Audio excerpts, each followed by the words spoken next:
Resonance का phenomena क्या है उसको समझने के लिए हम बात करने वाले हैं। पर उससे पहले I really want to see, I show you one of the video, जो एक वीडियो है हमारा, ये देखने की कोशिश करते हैं। तो आप ये वीडियो देखिए कि इस वीडियो में क्या हो रहा है, इस वीडियो को समझने की कोशिश करें।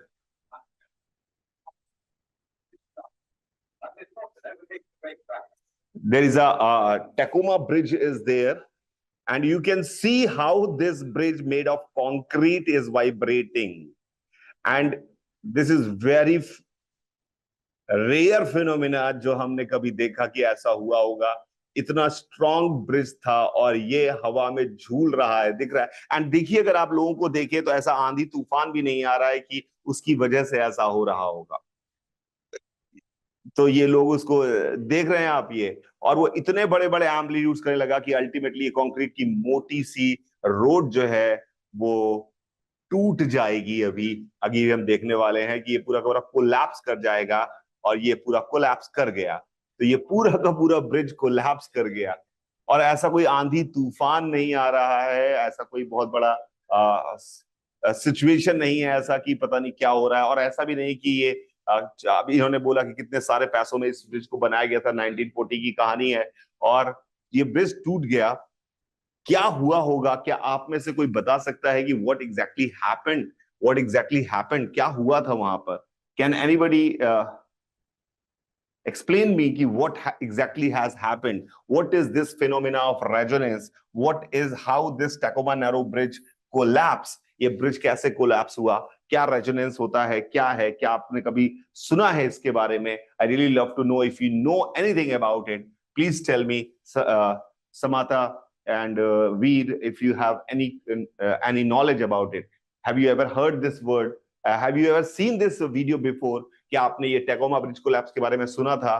कभी कुछ इसके बारे में पता है? बिल्कुल नहीं पता है आपको, पता नहीं आपको। लेकिन आपको ये देखकर तो बहुत ही एस्टोनिशिंग लगा होगा कि यार ये ऐसा भी हो सकता है, इतना रिस्क है, इतना रिस्क है यहाँ पर। तो ये इसका फोटो था, ये ब्रिज पूरा का पूरा टूट के नीचे गिर गया। जो मैंने आपको वीडियो दिखाया था, ये उसका फोटो है, साइड व्यू है, तो पतला सा ब्रिज लग रहा है, but it was a very heavy bridge. Not only this, sometimes you have heard that कि when a soldier march is going on, they always say कि जब आपका कोई ब्रिज आता है, रोडवे का ब्रिज आता है जो हैंग कर रहा होता है, दे ऑलवेज से मार्च को वो डिस्पर्स कर देते हैं कि मार्च नहीं करना है आपको ऑन द ब्रिज। ब्रिज पे आपको ये मार्च नहीं करना होगा, ब्रिज पे मार्च नहीं करना होगा, ऐसा वो कह देते हैं कि ऐसा करा कीजिए। उसका भी एक रीजन वही है जो यहाँ पे हम बात करने वाले हैं, रेजोनेंस का इफेक्ट जो समझाने वाले हैं। एंड यू वांट, आपको कभी, आपको पता है जो ओपेरा सिंगर होते हैं, ओपेरा सिंगर, वो करके नहीं आपने देखा होगा मूवीज में, opera singers, perhaps have you ever been to this live show और not, but you have must have seen in the movies opera करके जो फीमेल्स गाना गाती हैं। Have you heard opera sing? Opera singers को गाते हुए कभी देखा है आपने? क्या आपने कभी ओपेरा सिंगर्स को, उनको मालूम है क्या कहा जाता है? उनका टेस्ट कैसे होता है? उनका टेस्ट होता है ओपेरा सिंगर्स का कि यार एक वाइन ग्लास रखी जाती है और आपको आवाज निकालनी है, और आवाज निकाल कर, यानी गाना ऐसा गाना है कि वो वाइन ग्लास चकनाचूर हो जाए, टूट जाए। ये सारा का सारा कॉन्सेप्ट है, चकनाचूर हो जाए। ये क्या है? ये फिनोमिना भी फिर से रेजोनेंस का है, ये फिनोमिना भी रेजोनेंस का ही होने वाला है। यस, एडवर्टीजमेंट ऑफ जेम्स में आपने देखा था, बिल्कुल सही बात है। कई बार आप देखते हैं कि कुछ बच्चे जो हैं वो झूला अपने आप झूल लेते हैं। कई बार स्विंग्स, आप कभी गार्डन वार्डन में गए, कुछ लोग अपने आप बिना किसी सपोर्ट के धीरे धीरे पैर को ऑसिलेट करते हुए वो धीरे धीरे करके अपना एम्पलीट्यूड बढ़ाते रहते हैं और अच्छे से झूला झूलने लगते हैं। और कुछ मेरे जैसे लोग होते हैं, वो पैर आड़ के मारते हैं और वो कभी झूले में अपने आप बिना सपोर्ट के आगे पीछे कर ही नहीं पाते हैं। ये भी आपने देखा होगा। आप में से कितने लोग ऐसे हैं जिनको आता है ये झूलना, यानी कि बिना किसी सपोर्ट के एक बार पैर से टक्कर ली, पैर से जमीन से पैर को पुश किया और उसके बाद हवा में ही आप अपने पैरों को सही से सिंक्रोनाइज करके आप झूला झूल लेते हैं। How many of you can do that? How many of you can do that? Have you ever seen? I know some of you can definitely do that, but you don't know how you are doing. This is just you don't know the physics behind that. You don't know anything behind that, but you have seen this thing happening. You have seen this thing happening. आपने देखा होगा।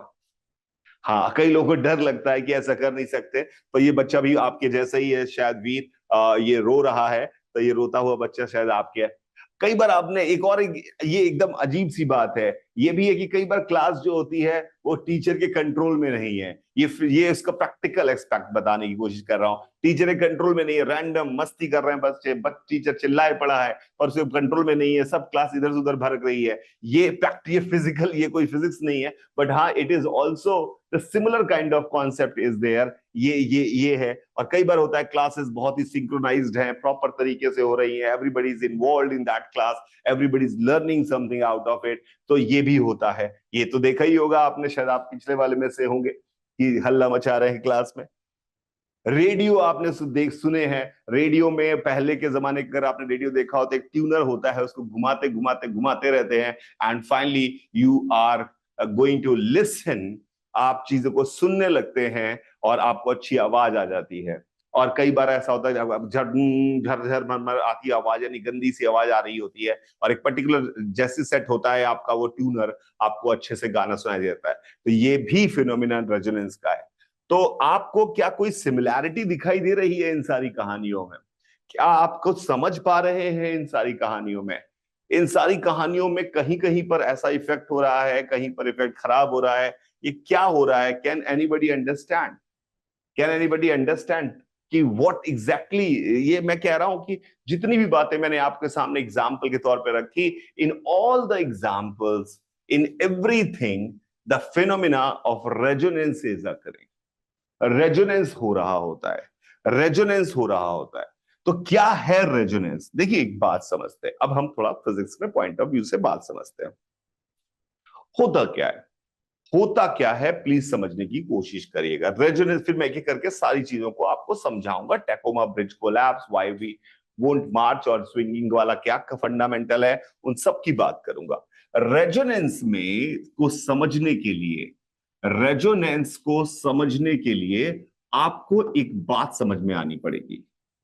आपको एक बात समझ में आनी पड़ेगी। देखिए एक बात समझिए, जब आप एक गिटार का वायर है, गिटार के वायर को प्लग करते हैं तो वो वाइब्रेट करने लगता है। आप तो सिर्फ प्लग करके चले आए और वो वाइब्रेट करना स्टार्ट कर दिया। प्लग किया आपने और वो वाइब्रेट करने लगा। तो यानी हर चीज जो है, जैसे कि हर चीज की डिफरेंट आवाज है। यहां पे मैं हिट करूंगा, अलग आवाज आ रही है। यहां हिट करूंगा, अलग आवाज आ रही है। यहां पे वुडन फ्लोर पे, वुडन जगह पे हिट करूंगा, अलग आवाज आ रही है। Can you hear? There are different kind of sounds are there, different kind of sounds are there. तो हर दुनिया में एक चीज है, जब उसको स्ट्रोक पड़ता है तो वो वाइब्रेट करने लगती है, वो वाइब्रेट करने लगती है। जब भी कोई इसको स्ट्रोक पड़ता है, कोई धक्का मारता है, तो वो वाइब्रेट करने लगती है। और वो वाइब्रेट करती है, जब वो वाइब्रेट करती है तो ऑब्वियसली ऑसिलेट कर रही है, टू एंड फ्रो मोशन करती है। तो टू एंड फ्रो मोशन के कारण वो कितने कितने चक्कर लगाएगी पर second, to and fro motion, वो उसकी नेचुरल फ्रीक्वेंसी कहलाता है।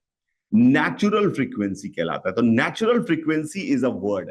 पहला वर्ड हमने पढ़ा नेचुरल फ्रीक्वेंसी। आपको पता है कई सारे मैकेनिक जो होते हैं वो गाड़ी की आवाज सुन के बता देते हैं कि गाड़ी के किस जगह पर क्या प्रॉब्लम आ रही होगी। I have seen such mechanics in my life. यानी कि ऐसा वो समझ जाती है हर चीज की नेचुरल फ्रीक्वेंसी है। मेरा गला बनाया गया है, मैं गले के मॉलिक्यूल, गले में एक वोकल कॉर्ड है, उस वोकल कॉर्ड को वाइब्रेट कराता हूं, वाइब्रेट कराता हूं हवा के प्रेशर से, वाइब्रेट कराता हूं। हवा के प्रेशर से वाइब्रेट जब होती है तो वो एक वाइब्रेशन जो है, उसका जो वाइब्रेशन हो रहा है वो कितने चक्कर पर सेकंड लगाएगा वो मैं कंट्रोल नहीं करता। वो अपने आप, जैसी उसकी लेंथ होगी, जैसा उसका साइज होगा, जैसा उसका शेप होगा, उसके हिसाब से वो वाइब्रेट करती है। और यही उसके कारण जब आगे के मॉलिक्यूल वाइब्रेट करते हैं और आपको आवाज सुनाई देती है कि एनएमएस सर बोल रहे हैं, तो आपको समझ में आ जाता है कि ये एनएमएस सर की आवाज है, ये मेरी आवाज है, ये मेरी आवाज है। रीजन क्योंकि उसकी फ्रीक्वेंसी फिक्स्ड है। तो उसकी फ्रीक्वेंसी फिक्स्ड है, फ्रीक्वेंसी ही आवाज की पहचान होती है। It is the identification of the sound, identification of the sound. यानी कि आपकी आवाज और दूसरे की आवाज अलग है, तो उसका आइडेंटिफिकेशन कैसे करते हैं? वो फ्रीक्वेंसी से डिसाइड होता है, फ्रीक्वेंसी से डिसाइड होता है। फ्रीक्वेंसी, नेचुरल फ्रीक्वेंसी किस पे डिपेंड करती है? शेप, साइज, इन सारी चीजों पे डिपेंड करती है कैसी चीज बनी हुई है। क्या बाउंड्री कंडीशंस क्या है, कैसा बंधा हुआ है, कहां बंधा हुआ है, इन सारी चीजों पर डिपेंड करती है। ऑब्वियसली आप एक पर्दा है, उसको अगर आप मारे तो उस पर अलग आवाज आएगी, पर उसको आप टाइट कर दें, उसको फिक्स कर दें, हिलने ना दें, पर उसको अब हिट करें तो उस पर अलग आवाज आएगी। कहीं पे कोई स्क्रू ढीला हो गया है, जैसे टाइट, जब कभी आप चलते हैं, कभी कभी आपके घरों में अगर आपके टाइल्स का आपने देखा होगा, कई बार अगर उखड़ी हो कभी टाइल, तो आप चलते तो ढप से आवाज आती है, आपको लगता है कि ये टाइल ढीली पड़ गई है, तो मम्मी पापा को लगता है इस टाइल्स को बदलना पड़ेगा, इस टाइल को बदलना पड़ेगा क्योंकि ढीली पड़ गई है, ये टाइल अच्छे से चिपकी नहीं, अलग टाइल की आवाज है, वहां पर अलग आवाज आ रही है। Have you ever notice these things? तो ये उसकी नेचुरल फ्रीक्वेंसी है। ऐसा नेचुरल फ्रीक्वेंसी डीएनए जैसा नहीं है, नेचुरल फ्रीक्वेंसी डीएनए जैसी नहीं है, वो हो सकती है, और वो हम उसको थोड़ा सा कंट्रोल करके हम चेंज कर सकते हैं। अगर उस वोकल कॉर्ड को किसी तरह से हमारे पास कंट्रोल हुआ इंटरनली, तो हम उसको थोड़ा चेंज भी कर लेते हैं। So I you get my point? First of all, पहले मुझे ये क्लियर करिए कि all of you got the meaning of natural frequency. जब भी किसी चीज को हिट किया जाता है तो वो वाइब्रेट करने लगती है। वाइब्रेट जब वो करती है तो कितने ऑसिलेशंस पर सेकंड करेगी, वो उसकी नेचुरल फ्रीक्वेंसी होती है, वो उसके शेप साइज पर डिपेंड करती है। I hope all of you got the idea of natural frequency. Everybody, I mean, आप किसी एक स्प्रिंग और मास को, ब्लॉक है, स्प्रिंग से टंगा हुआ है, उसको आप खींचो, चाहे आप उसको ज्यादा खींचो चाहे उसको कम खींचो, वो एक सेकंड में कितने चक्कर लगाएगा, वो उस स्प्रिंग मास ने फिक्स कर रखा है, वो उसकी नेचुरल फ्रीक्वेंसी है। तो first of all you have to understand this word natural frequency. Everything has a natural frequency. हर आदमी की एक, हर चीज की एक नेचुरल फ्रीक्वेंसी होती है। दैट्स वाई यहां पर आवाज अलग आ रही है और यहां पर आवाज अलग आ रही है, यहां पर आवाज अलग आ रही है, अलग आ रही है कि हमने उसको जब हिट कराया तो वो वाइब्रेट किया, जिससे वाइब्रेशन की फ्रीक्वेंसी ही आवाज की पहचान है। तो this is the identification of sound. Identification of sound, natural frequency अलग है, यानी कि आइडेंटिफिकेशन है।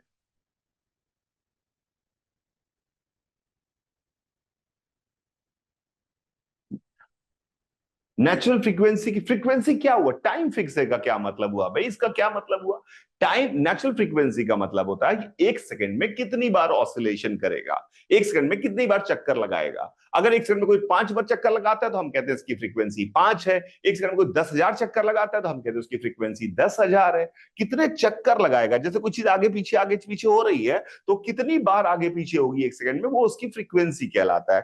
फ्रीक्वेंसी के लिए टाइम, फ्रीक्वेंसी और टाइम पीरियड, एक चक्कर लगाने में जो समय होता है उसे टाइम पीरियड कहते हैं। यानी किसी की फ्रीक्वेंसी अगर 5 है, इसका मतलब वो एक सेकंड में 5 चक्कर लगाता है। इसका मतलब ये हुआ कि उसका टाइम पीरियड 1/5 सेकेंड है, यानी एक कंप्लीट ऑसिलेशन वो 1/5 सेकेंड में करता है। Am I making sense now? Yes, yes. Pendulum does oscillate. Pendulum oscillate करता है, हर चीज ऑसिलेट करती है, हर जगह। साउंड जनरेट ही ऑसिलेशन से होता है, साउंड ऑसिलेशन से ही जनरेट होता है, और ऑसिलेशंस वही आगे ट्रांसफर होते जाते हैं और हमारे कान के पास आते हैं, हमारे ईयर ड्रम को ऑसिलेट कराते हैं। तो हमारा ईयर ड्रम जब ऑसिलेट होता है तो वो ऑसिलेशन हमारा दिमाग रीड करता है और हमें सुनाई देता है कि एनिमेसर चिल्ला रहे हैं, हमें समझ में आता है कि एनिमेसर बोल रहे हैं, मैं बोल रहा हूं, आपको सुनाई दे रहा है। Am I making sense? So this is a very simple thing, natural frequency हर चीज की। अब मान लो, अब एक बात समझो, ये हुआ, अभी मैंने एक बार हिट किया तो वो ऑसिलेट किया, थोड़ी आवाज निकली, फिर बंद हो गया। मैं लगातार हिट करता रहूंगा तो लगातार उसकी आवाज निकलती रहेगी। अब एक नेचुरल फ्रीक्वेंसी, अब ध्यान से समझना, ध्यान से समझना, ध्यान से समझना।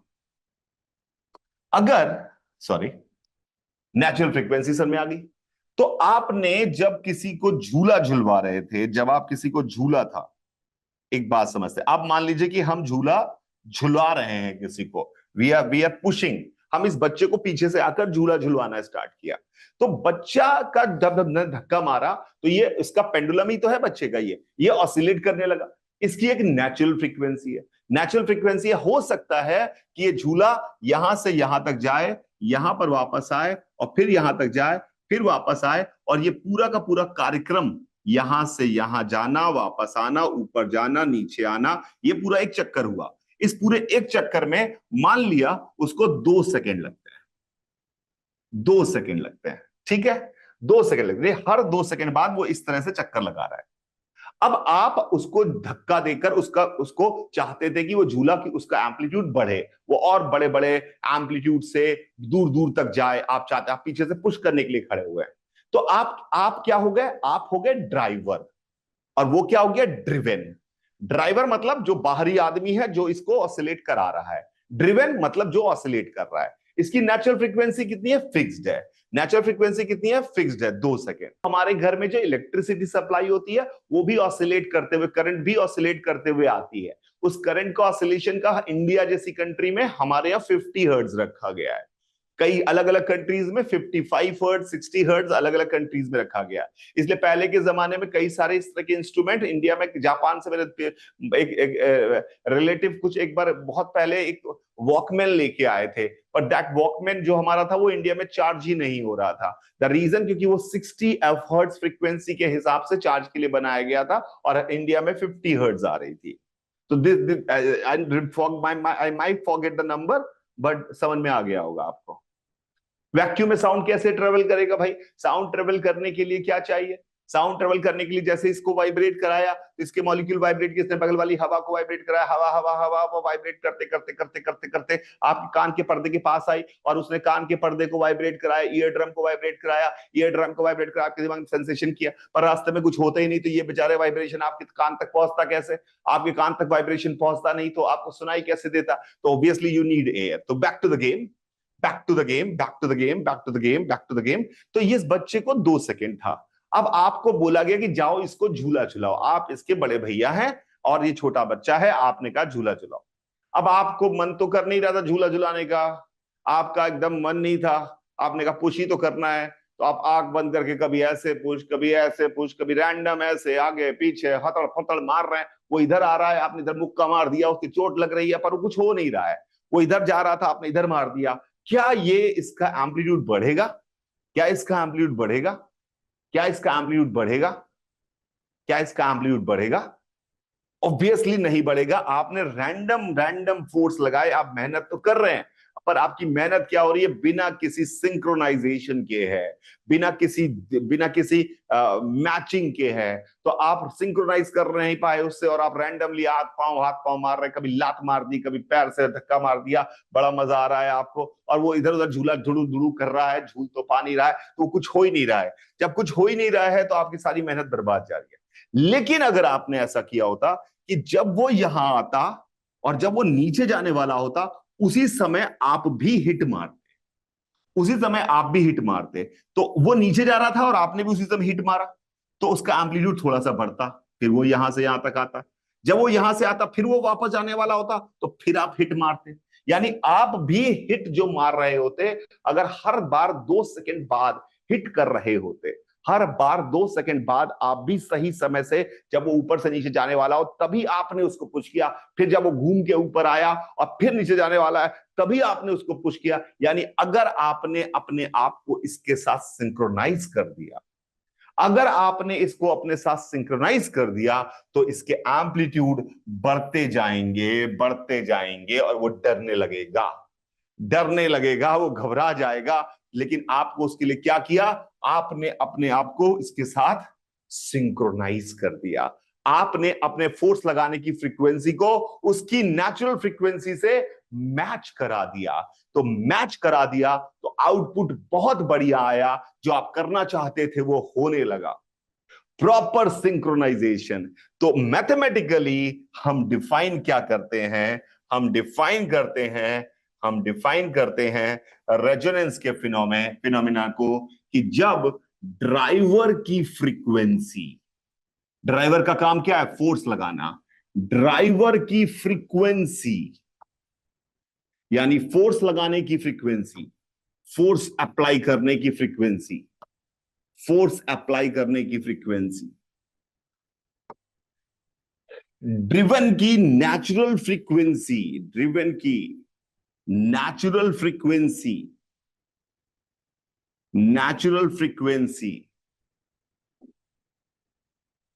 से मैच कर जाती है, मैच कर गई तो आउटपुट बेस्ट हो जाते हैं, आउटपुट काफी बढ़ जाते हैं, and this phenomenon is called resonance. Then we'll say कि swing is resonating with the driver. Swing is resonating with the driver. Am I making sense now? अबे अलजेब्रा, अलजेब्रा का बहुत यूज है भैया, इसमें भी अलजेब्रा हर जगह। यहां पर भी आपने मान दिया एक्स, जहां पे भी आपको एक्स मानकर सॉल्व करना पड़ जाए, समझ जाना कि वो अलजेब्रा का यूज है। जैसे किसी चीज को सॉल्व करना है, आप समझ जाना कि अलजेब्रा का यूज है।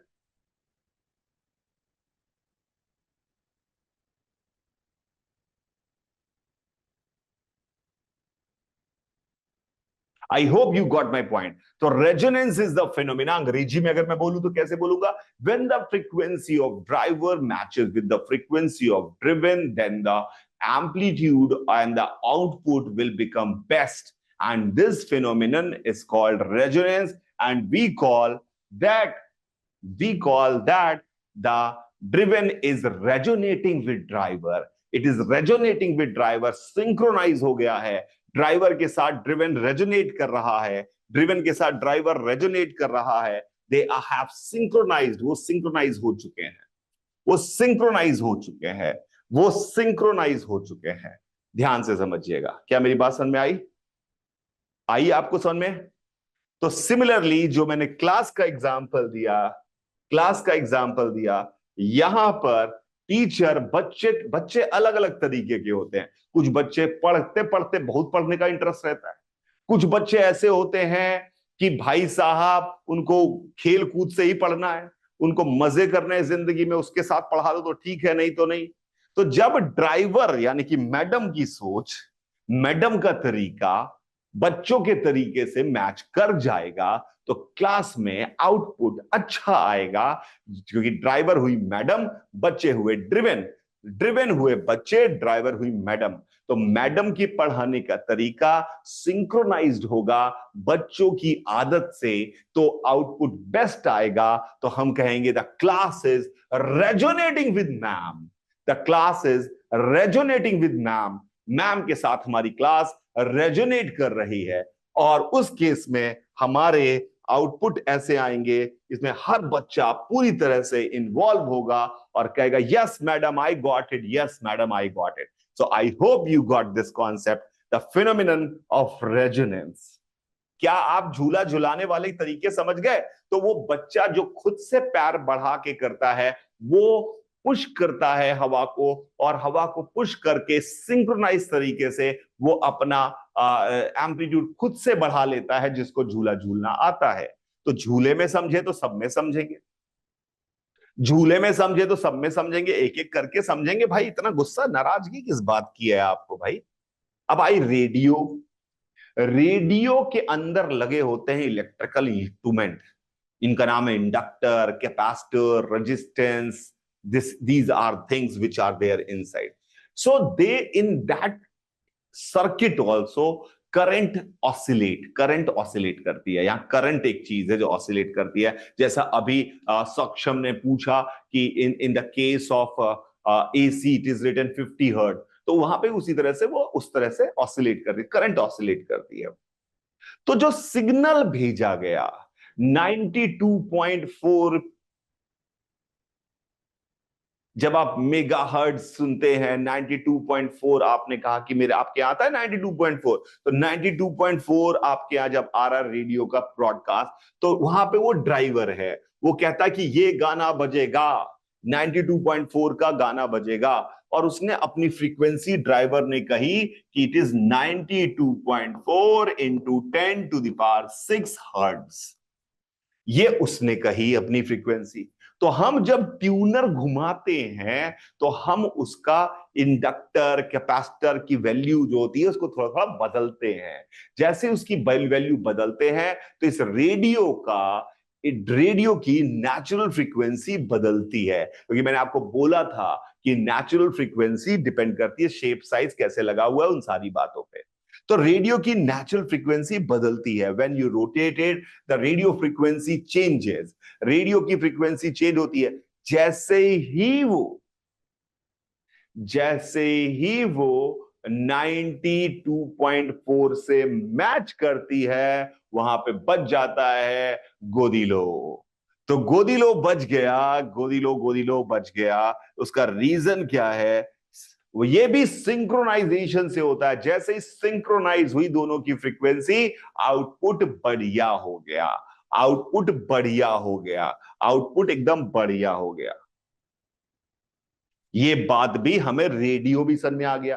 तो रेडियो भी हमें समझ में आ गया आप सभी को कि हाउ रेडियो वर्क्स, रेडियो कैसे काम करता है, ये भी हमें अच्छे से समझ में आ गया कि अल्टीमेटली मुझे ये करना है, ड्राइवर और ड्रिवन की फ्रीक्वेंसी को मैच कराना है। कई बार ऐसा नहीं होता, आप किसी से मिले नॉर्मल भाषा में, दोस्त कोई क्लास में, कोई मोहल्ला, रिलेटिव फिलेटिव, आपको कोई बहुत बढ़िया लगा, मिलते ही बात भी ज्यादा नहीं हुई, तो लोग कहते हैं यार इनकी फ्रीक्वेंसी मैच करती है। कई बार आपने सुना होगा, people use to say this word in common because they heard from some scientific guy and they started using this कि अच्छा दो लोगों की दोस्ती हो जा रही है तो उनकी फ्रीक्वेंसी मैच करती है। सो वी यूज टू से कि अरे भाई इसकी मेरी फ्रीक्वेंसी मैच करती है। फ्रीक्वेंसी मैच करने का मतलब है कि तुम दोनों जब साथ आओगे तो खूब धूम मचाने वाले हो, बिकॉज यहां पर आप रेजोनेट करने वाले हैं। So this is the whole idea मेरे बच्चों। तो आपको एक बात समझ में आनी चाहिए, रेजोनेंस का मतलब है ड्राइवर और ड्रिवन की फ्रीक्वेंसी मैच होना। अब हम और देखते हैं कहानी। अब हम और क्लास हो गई हमारी खत्म, बच्चा हमारा झूल चुका। अब ये ग्लास कैसे तोड़ा भैया, ये ग्लास कैसे तोड़ा भैया, इसको समझने की कोशिश करते हैं, ग्लास कैसे तोड़ा।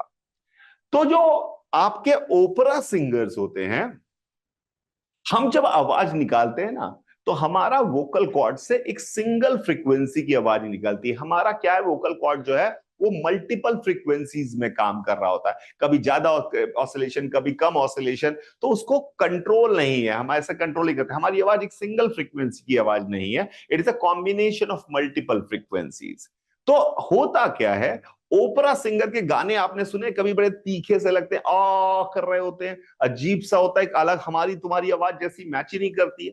वो करते क्या है, वो अपने गले से, वो अपने गले से एक सिंगल, अपने वोकल कॉर्ड को कंट्रोल करके सिंगल फ्रीक्वेंसी का साउंड निकालने की कोशिश करते हैं, एक ही फ्रीक्वेंसी का साउंड निकालने की कोशिश करते हैं, एक ही फ्रीक्वेंसी का साउंड निकालने की कोशिश करते हैं।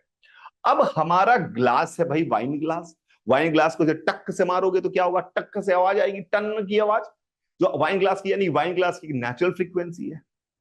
तो अगर मान लो हमारे ओपेरा सिंगर ने सिंगल फ्रीक्वेंसी इस वाइन ग्लास की नेचुरल फ्रीक्वेंसी से मैच करा दी, अगर वाइन ग्लास की नेचुरल फ्रीक्वेंसी से मैच करा दी, तो ये वाइन ग्लास के जो मॉलिक्यूल पहले बहुत छोटे छोटे हमें दिख भी नहीं रहे थे, ऑसिलेट कर रहे थे 1 माइक्रोमीटर में, उनके एम्पलीट्यूड बढ़ने लगेंगे, और वो 1 माइक्रोमीटर से वो ऑसिलेशंस जो होंगे वो धीरे धीरे धीरे धीरे धीरे करके ज्यादा तेज होने लगेंगे, और बड़े होते जाएंगे और बड़े होते जाएंगे और बड़े होते जाएंगे, और इतने बड़े हो जाएंगे कि हमारा वाइन ग्लास फचक फचक के ऐसा लगेगा प्लास्टिक का वाइन ग्लास है, अपने आप अंदर बाहर हो रहा होगा, और अपने आप अंदर बाहर होते होते एक उसकी स्ट्रेंथ से ज्यादा अगर आगे पीछे हुआ तो धड़ाम करके टूट जाएगा। तो did you get the concept of resonance here? Wine glass ऐसे टूट गया, वाइन ग्लास ऐसे टूट गया। अब अगर मैं वाइन ग्लास को सोचने की कोशिश करूं, सोचिएगा, मान लीजिए ये ग्लास है, ये ग्लास है, इधर से मेरा साउंड यहां से आया, इसको टक्कर मारी हवा के मॉलिक्यूल ने, इसने वाइब्रेट करना स्टार्ट किया, और वो यहां तक गया 1 mm, फिर वापस आया 1 mm, और फिर यहां से वापस जा रहा है। अगर उसी समय दूसरा हवा का पार्टिकल इससे आके टकरा जाता, तो जब वो वापस जा रहा था जैसे झूला झुलाने में, वैसे ही उसके बाद दूसरा टक्कर मारता हवा का पार्टिकल, उसके एम्पलीट्यूड स्टार्टिंग में कितने दिखते भी नहीं है भाई, जब टर्न किया तो आपको कोई वाइब्रेट करता थोड़ी दिखाई देता है, बहुत कम वाइब्रेट करता है, 1 माइक्रोमीटर, 1 मिलीमीटर, इससे भी छोटा, मिलीमीटर तो बहुत बड़ा हो गया उसका। लेकिन जब दूसरा मॉलिक्यूल, जब वो वापस चक्कर लगा के घूम के वापस जा रहा था, दूसरे मॉलिक्यूल ने अगर उसी समय हिट किया होता, तो उसका एम्पलीट्यूड अब क्या होता, एम्पलीट्यूड उसका बढ़ गया होता, वो यहां तक ऑसिलेट करता। फिर जब तीसरी बार जब वापस आता, फिर तीसरे मॉलिक्यूल ने धीरे धीरे धीरे धीरे धीरे धीरे, सेम झूला वाला ही तो है यार सब। तभी तो मैंने कहा, अबे चंपक लाल, मैंने कहा ना, सब जगह सेम ही कॉन्सेप्ट है रेजोनेंस। तो झूला वाला, सेम झूला वाला क्या होता है? जब फिनोमिना ही रेजोनेंस का पढ़ा रहे हैं, फिनोमिना ही रेजोनेंस का पढ़ा रहे हैं, दिखने में सब बाहरी रूप से अलग अलग थे, बाहरी रूप से सब अलग अलग थे, लेकिन आंतरिक रूप से तो भैया सबको सेम होना पड़ेगा, तभी तो वो सेम फिनोमिना से एक्सप्लेन होंगे।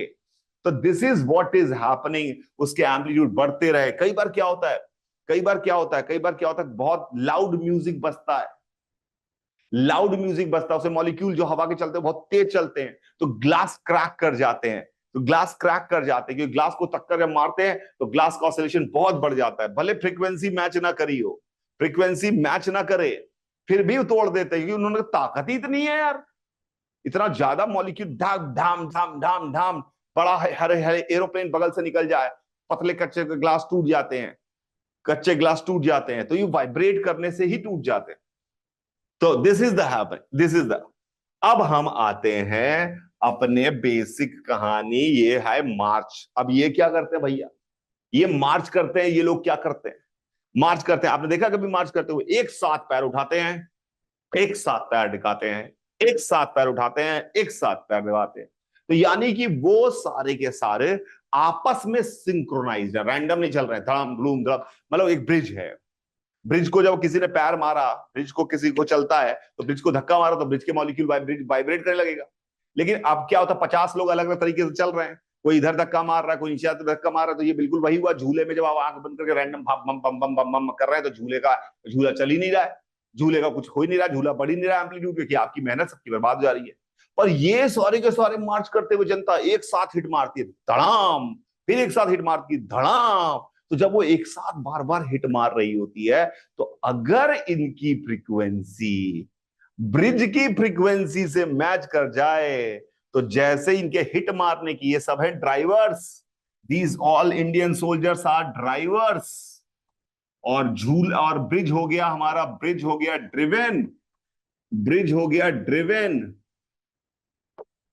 ब्रिज हो गया ड्रिवेन, ये सारे हैं ड्राइवर, और ये हो गया ड्रिवेन। जैसे ही उनकी फ्रीक्वेंसी मैच कर जाएगी, तो वो हमारा ब्रिज जो है वो बड़े बड़े ऑसिलेशन करने लगेगा, और सिर्फ पैदल चलकर वो ब्रिज तोड़ देंगे, ये पैदल चलकर ब्रिज ब्रिज तोड़ देंगे। इसलिए इनको मना किया जाता है कि भैया ऐसा मत करना, ब्रिज पर ऐसे ज्यादा स्टाइल मत मारना, धम धम मत करना, सब रैंडम हो जाओ, रैंडम रैंडम कदम चलो, जैसे नॉर्मल ह्यूमन बीइंग चलते हैं, सब एक साथ पैर नहीं रखो, कोई कभी रखो कोई कभी रखो, ताकि झूला एम्पलीट्यूड, झूले का झूला ही तो है ब्रिज, ब्रिज एक तरह का झूला ही तो है, वो झूले का एम्पलीट्यूड बढ़ जाएगा तो सब कुछ खराब हो जाएगा।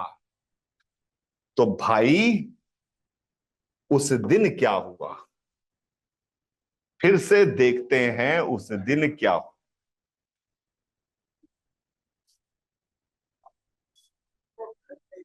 $6 मिलियन में 1940 से पहले ये बना हुआ है।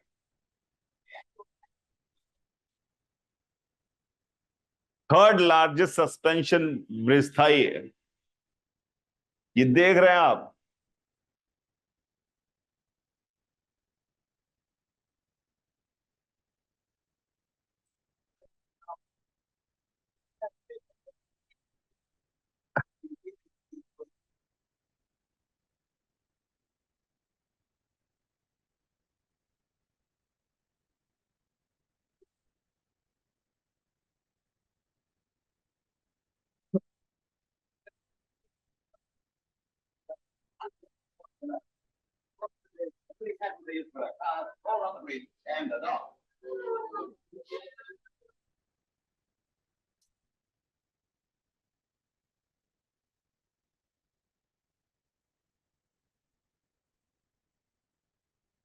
तो भाई साहब, उस दिन लोगों के चलने से कोई ब्रिज का कोई मार्च नहीं हुआ, कोई आर्मी नहीं चली, रैंडम रैंडम लोग चल रहे हैं जैसा वीर ने कहा, रैंडम रैंडम लोग चल रहे हैं जैसा वीर ने कहा, सब अलग अलग दिशाओं में चल रहे हैं, सब अलग अलग तरीके से पैर रख रहे हैं। उस दिन क्या हुआ, आंधी तूफान भी नहीं है, क्या हुआ? तो भाई साहब, उस दिन आपको दिखाई दी छोटी छोटी चीजों की बड़ी, किस्मत के भरोसे से इसके ऊपर, आपको पता है हवा जो है, हवा के मॉलिक्यूल है। आपको प्रेशर कैसे फील होता है? हवा के मॉलिक्यूल आपसे टकराते हैं रैंडमली, रैंडमली आपसे टकराते हैं तो आपको प्रेशर फील होता है, या कहीं पे भी प्रेशर आता है।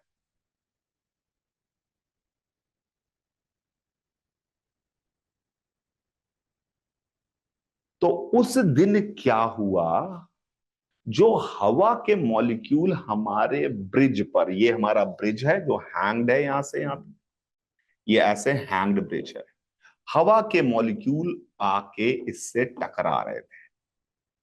उस दिन क्या हुआ, ये सारे मॉलिक्यूल ने, क्या पता नहीं क्या हुआ, कैसे हुआ, जिसका बहुत रेयर चांस है। That's why Tacoma bridge collapse is considered as the one of the most amazing, never seen kind of phenomenon जो हमने देखा। उस दिन हवा के मॉलिक्यूल इससे टकराए। जब ये सारे मॉलिक्यूल एक साथ टकराए तो इसने वाइब्रेट करना स्टार्ट किया, बहुत छोटा सा वाइब्रेशन, यानी कि ये आया थोड़ा सा नीचे, थोड़ा सा नीचे आया, फिर थोड़ा सा ऊपर गया, हल्का सा 1 माइक्रोमीटर नैनोमीटर। पर दूसरी लेयर ऑफ मॉलिक्यूल उसी समय टकरा गए जब ये वापस नीचे जाने वाला था, उसी समय टकरा गए जब ये वापस से। तो हवा के मॉलिक्यूल के प्रेशर से आपका सर नहीं फट रहा है, आपका सर वाइब्रेट नहीं कर रहा है, लेकिन उसकी फ्रीक्वेंसी उस दिन, उसकी फ्रीक्वेंसी उस दिन मैच कर गई।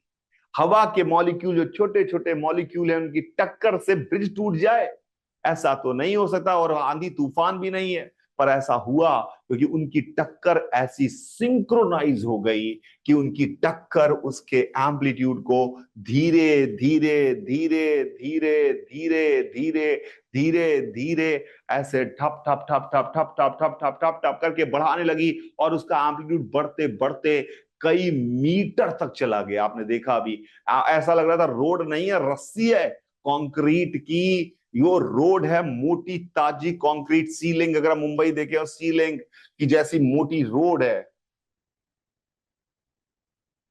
यस, बिल्कुल सही। यानी सिंक्रोनाइजेशन से आप इसमें वाटर ड्रॉप भी अगर सिंक्रोनाइज फॉर्म में टप टप टप टप एक साथ गिर रही है, इसके ऊपर बारिश हो रही है, तब भी कोलैप्स कर सकता है। Synchronization is the most amazing thing.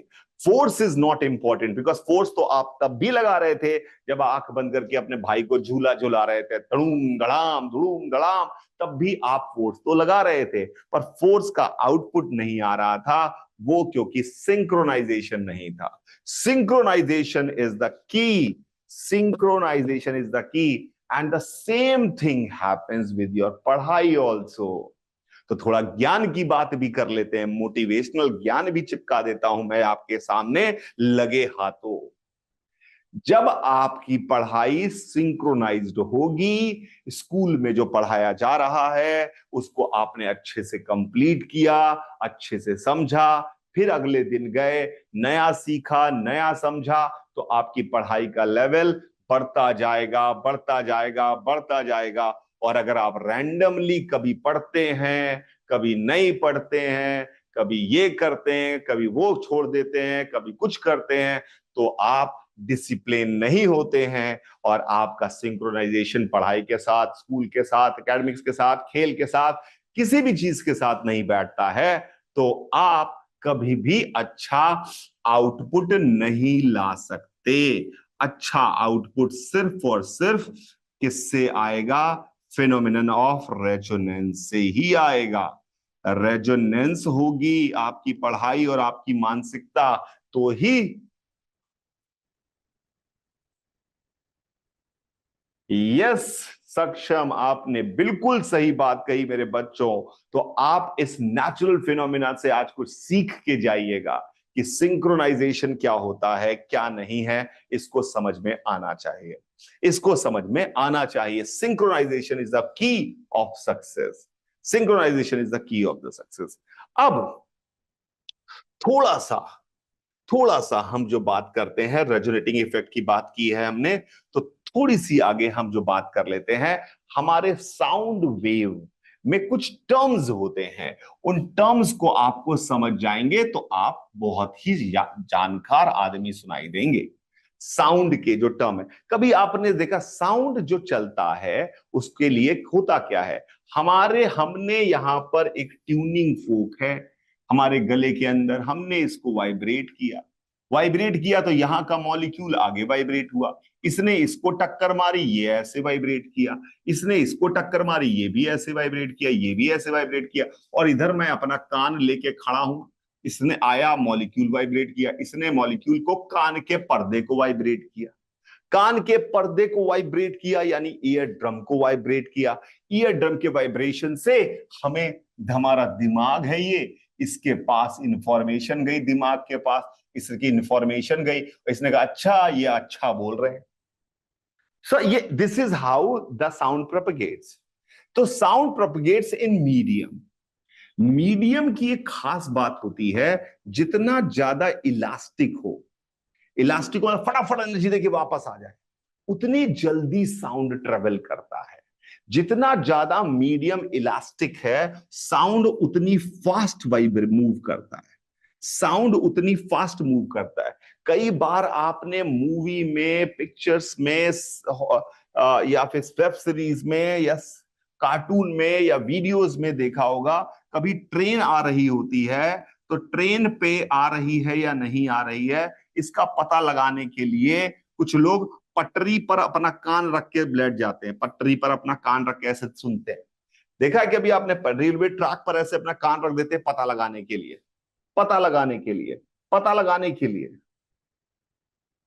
नहीं बेटा, कोई फॉर्मूला नहीं। फॉर्मूला क्या? Physics is not formula. Physics को फॉर्मुलाइज करते हैं हम जब हमें कंपेयर करना होता है। हमें कंपेयर करने का यहां पे फॉर्मूला मिल गया कि दोनों की फ्रीक्वेंसी मैच करनी चाहिए। तो आपने कभी कभी देखा होगा कि कान ऐसे लगा देते हैं तो उनको आवाज आ जाती है। क्यों ऐसा करते हैं? क्योंकि ट्रेन के कारण पटरियां भी वाइब्रेट कर रही हैं और हवा के मॉलिक्यूल भी। हवा में साउंड की स्पीड जो है वो लगभग, आपको शायद पता हो, 330 मीटर पर सेकेंड है। पर आयरन में इसकी स्पीड 1400 मीटर पर सेकेंड है। एग्जैक्ट डेटा नहीं है पर 1400 के आसपास मीटर पर सेकेंड है। तो इसका मतलब यह है कि ट्रेन की पटरियों में ये आवाज तेज चलती है, चक चक चक चक चक तेज पहुंचती है। तो हमें हॉर्न का आवाज कान तक पहुंचे उससे पहले यहां पहुंच जाता है हमारे। यानी एक, अगर मान लो वहां से आवाज को आने में 10 मिनट लगेगा, तो ये वाली वाइब्रेशन हमारे पास 2 मिनट में पहुंच जाता है। 2 मिनट में पहुंच जाता है। 2 मिनट में पहुंच जाता है। तो ये एक रीजन है कि हमें पता चल जाता है। दूसरा, दूर से जब ट्रेन आ रही होती है तो भले वो हॉर्न बजा रही है, पर उसकी हॉर्न की आवाज इसको इसको पूरी हवा को मिल रही है। तो ये उसका यहां पहुंचते पहुंचते एनर्जी बहुत कम हो जाती है। एनर्जी कितनी होती है? लाउडनेस जिसे कहते हैं, ओए चिल्लाया तो लाउडनेस ज्यादा है, धीरे बोल रहा हूं तो लाउडनेस कम है। समझ में आया? इरिटेट तो लाउडनेस उसकी फैलती रहती है एनर्जी। तो यहां पर कान पर बहुत कम आवाज आती है तो हमें सुनाई नहीं दे पाता। यहां सिर्फ एक ही दिशा में चल रही है तो लाउडनेस पूरी की पूरी आगे पहुंच रही है। जो एनर्जी है यहां से चली वो पूरी फैल रही है, वो फैल नहीं रही है पटरियों में। पटरी तो सिंगल लाइन है तो सिंगल लाइन में आगे बढ़ती जा रही है। सिंगल लाइन में आयरन इज मोर इलास्टिक, बिल्कुल सही बात है। तो इसमें स्पीड भी ज्यादा है और लॉस भी कम हुआ। लॉस को कहते हैं अंग्रेजी में, थोड़ा पढ़े लिखे साउंड करेंगे, मोहल्ले में जाके, स्कूल में जाके कहेंगे एटीन्यूएशन। ऐसा लगेगा कि आप भैया एकदम साइंटिस्ट के भतीजे हैं। एटीन्यूएशन। आप जब बोलेंगे कि भैया there is no attenuation, attenuation जैसे बोलेंगे लोग, अरे बाप रे ये कौन आदमी आ गया 7वीं क्लास में एटीन्यूएशन बात करता है। तो एटीन्यूएशन इज एक्चुअली, एटीन्यूएशन का मतलब होता है कि लॉस, लेस एटीन्यूएशन होता है उसमें, because light sound straight line में चल रही होती है।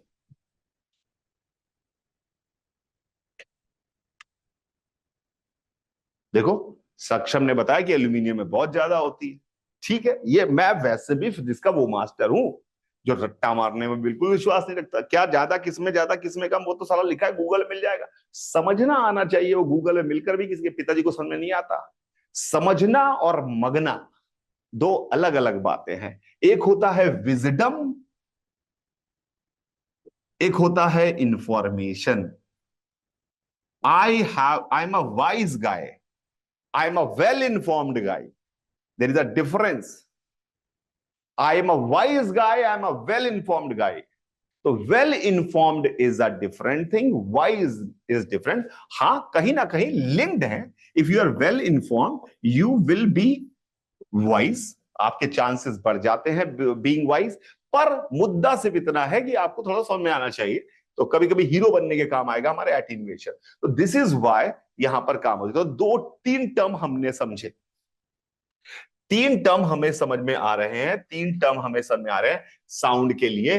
एक है फ्रीक्वेंसी, फ्रीक्वेंसी इससे क्या पता चलता है आपको?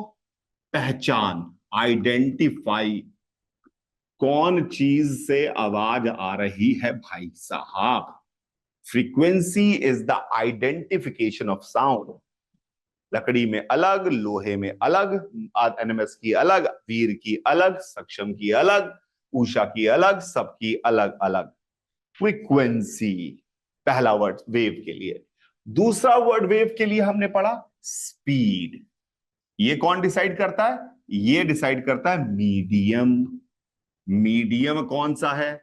मीडियम, अलग अलग मीडियम में अलग अलग स्पीड है। अभी हमें ज्ञान की प्राप्ति हुई विद द हेल्प ऑफ सक्षम, हम लोगों का ज्ञान का लेवल बढ़ा जब सक्षम ने हमें बताया कि एल्यूमिनियम में 6420 मीटर पर सेकेंड होती है, तो स्पीड मीडियम में अलग अलग होती है। तो ये भी हमें पता चली स्पीड। तीसरा जो वेव से रिलेटेड टर्म हमें समझ में आया उसका नाम है इंटेंसिटी।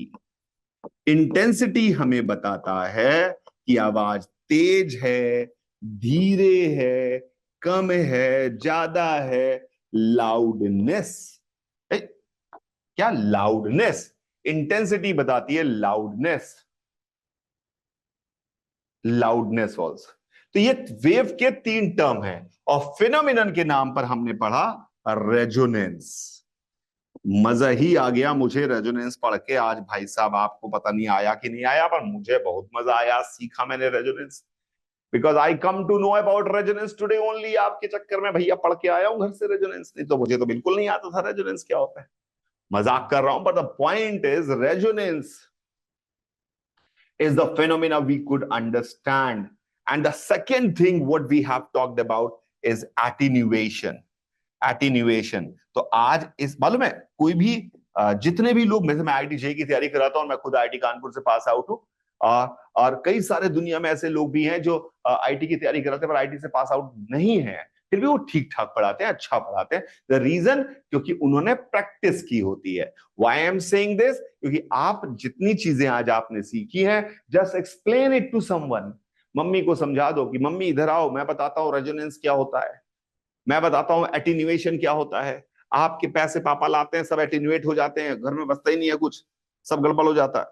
सो रेजोनेंस, एटीन्यूएशन सब समझाइए उनको, सब समझाइए। फ्रीक्वेंसी आप बोलिए कि अलग है, आप पहचाने। अब थोड़ा, कई बार आप थोड़ा एकॉस्टिक इंजीनियरिंग एक इंजीनियरिंग होती है, उस साउंड को समझते हैं कि क्या चीज हो रही है। तो आप क्या करेगा, 2 4 10 दिन अपने घर में हर साउंड को आपने ऑब्जर्व कर लिया, फिर आंख बंद करके किसी को बोलिए कि ये कुछ भी बजा, मैं बता दूंगा तू किस पे हिट मार रहा है, किसको हिट कर रहा है मैं बता दूंगा। तो ये लोग तुम्हारी तारीफें करने लगेंगे, and it become a skill for you, it become a skill for you, it become a skill for you.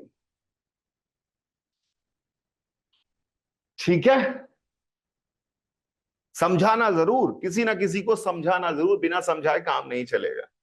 Clear है सभी को? Bye bye bye bye bye.